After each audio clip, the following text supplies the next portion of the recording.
Basketball fans, welcome back. So this is the final game of the Kalahari Conference. You had FUS Rabat go up against the Cape Town Tigers. FUS Rabat, they won this game 84-75. So the Cape Town Tigers are coming off a high after beating the Petro de Luanda team. And honestly, the morale was so high for the Cape Town Tigers. And at some point, they made this game very close. But FUS de Rabat are just on that level. They finished up with a 3-1 record. Cape Town Tigers 1-3 record. Both FUS Rabat and Petro de Luanda are playoff lock, and they will go to Kigali and play. And in this video, I'll just be addressing the game and the things that I saw in that game and how it panned out. And it was just an exciting game to watch. And FUS Rabat, right off the bat, you could see in the first quarter it was 15-13 FUS Rabat, up 2 points at the time. Then heading into the half, you could see FUS Rabat and Cape Town Tigers, both teams were holding serve pretty well, and no team was letting the other, dominate like that. Then in the third quarter, that's where you could see Cape Town Tigers, they won that quarter. They won that quarter 25-22, and FUS Rabat, they just came out clutch in the fourth, and they just put this game away and put it away from the Cape Town Tigers' reach, because as you saw in the previous game, Cape Town Tigers versus the Petro de Luanda team, the game was so close to the point where any slip-up that Petro de Luanda had at the time, the Cape Town Tigers were able to take advantage of it. But FUS did not give Cape Town Tigers that leeway, or they didn't even give the Cape Town Tigers a chance to be able to do that. And quite frankly, it was just entertaining, and it was just awesome to see the home team at least coming off a win, because it took them about 8 to 9 days to be able to win a game. And that was the only game that they won against Petro de Luanda team, which I covered in the previous video. And in the last game, they were not able to take care of business. But on shooting-wise, both teams shot at a similar clip. You could see FUS shot 44% and Cape Town Tigers 45% from the field. On 2-point field goals, you can see FUS really capitalized on that 2-point field goals with out of 41 attempts, 25 winning, which was 60%. And in the 3-ball, Cape Town Tigers shot pretty well.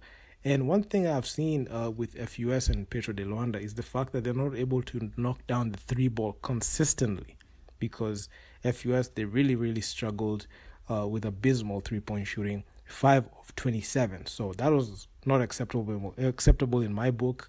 And honestly, the thing that made Cape Town Tigers be in this game was the ability to knock down that 3-ball. But they didn't knock it down that much, because it was 8 of 23. They only knocked down 3 3-pointers ahead of FUS Rabat. But from the line, you can see Cape Town Tigers, they're not drawing a lot of fouls. And majority of the time when a team is just giving away fouls like that and sending the other team to the line, in this case, Cape Town Tigers are sending FUS Rabat to the line.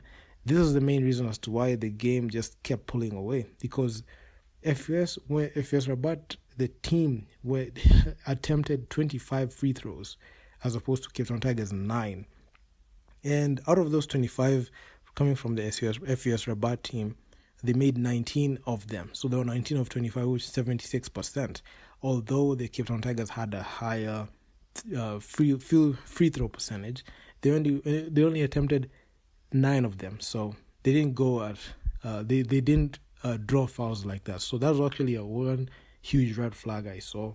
But in the rebounds and assists, FUS took care of business with that one. They had 48 total rebounds, out rebounding the Cape Town Tigers, and also dishing out the rock pretty well with 18 assists. So this sharing the rock was very important, especially getting the whole team involved in working on all cylinders. That's one thing I've seen the FUS Rabat team excel at, and that's the same game plan that they used when they were matching up against the Petro de Luanda team in the first game. They were able to knock down the shots early, and they're able to get everyone involved in the game. And that's the main reason as to why they were able to dominate the way they dominated. But when it comes to the steals and blocks, you could see in the steals department, Cape Town Tigers were 11 steals, but FUS were 1 steal shy from tying the Cape Town Tigers. But when it came to the blocks, FUS, they just had very good presence, especially inside with Alo Diarra in there. So nobody was able to get them easy shots like that. But in the assists, Jonathan Jordan, he was the main guy. He had 4.67 assists.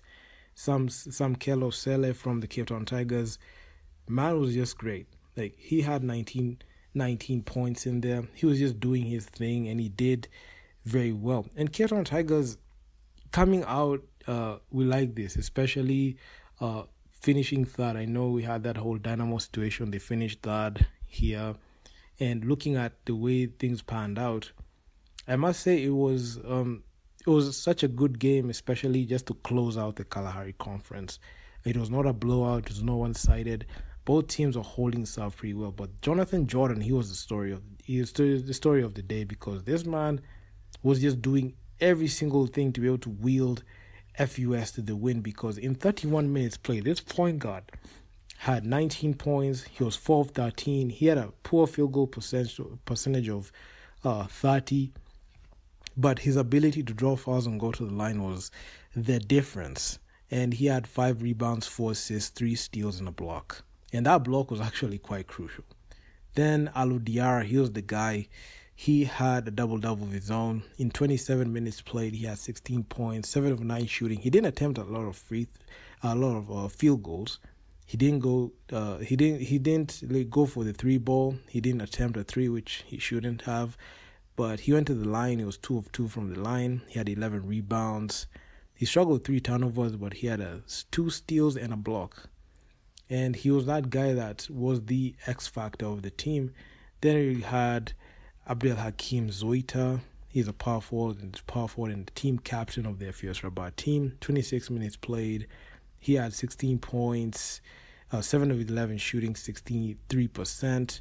Then he had 7 rebounds. So they were able to do a lot. The FUS Rabat team to be able to get the win. Ayub Noni, he had 5 assists, and he was just facilitating, and he had game high for the FUS Rabat 5 assists. So that was actually quite good.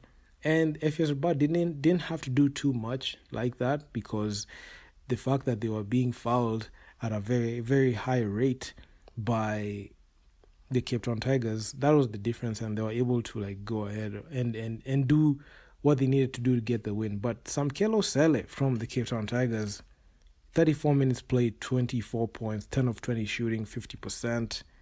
He was the guard that was just, we're trying to make the game close and trying to will the Cape Town Tigers to the win.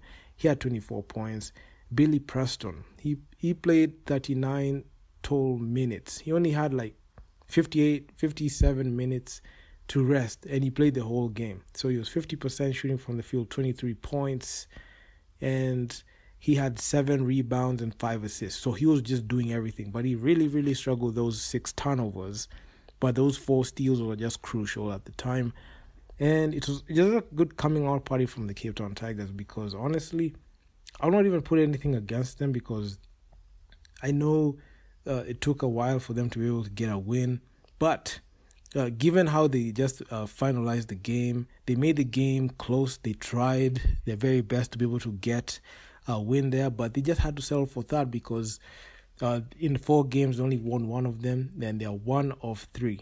I know the Dynamo team pulling out really hurt the teams, especially in the games and the points tally. But given the 4 game span, how the 3 teams played, the Cape Town Tigers were able to do something, and they showed a lot of potential. I know they already been in BAL. They're in BAL season 2. They just did everything that they had to do, especially knowing for a fact that they're in the Kalahari Conference, which is their conference held in Pretoria at the time. And this game was just one of those games that when I watched it, it was just a nail biter, to the point where you couldn't know who's going to win until the 4th quarter, when I just saw FUS just go up and just do that thing where that they're able to defend and also get some crucial stops. That's the main difference. Because when I was watching this game, Cape Town Tigers versus Petro de Luanda. Then I watched this game, Cape Town Tigers versus FUS. You could see the difference between the number 1 and number 2 seeds. On one end, you could see a team that was determined to win, a team that showed that even being their first time being in the BL, because FUS is their first time being in the BL. Cape Town Tigers have already been to the BL. They're in BL Season 2. And also they're in BAL Season 3 as well. So looking at this team, the FUS team, they were able to just be a sleeper cell and just go on top. But when you look at the Cape Town Tigers, they're a team that they made the BAL. They made the BL back to back. But looking at how they looked, it wasn't great. And I also feel like even losing Evans Ganapamo right there, and him playing for Bangui, I can say it really took the team back a bit, and they're not able to like get that type of production. But anyway, roster changes every single year, so not much you can say about that one. But the Cape Town Tigers, at least they're not they didn't go winless in the first ever Kalahari Conference, which was very awesome to see. And yeah, man, that's all I got for you guys. So if you guys like the video, make sure to leave your feedback down in the comments on what you think about this Kalahari Conference. And also I'll be coming out with a video talking about just what we have learned from the BAL Season 4. I mean, I don't know why I'm saying BAL Season 3. BAL Season 4. And also I'll drop a video talking about the Dynamo situation, just going in depth into it. I didn't want to go in depth into it. I didn't want to take away from what we are seeing in BAL, but I will just make a video addressing it. So yeah, man, I'm out. Peace.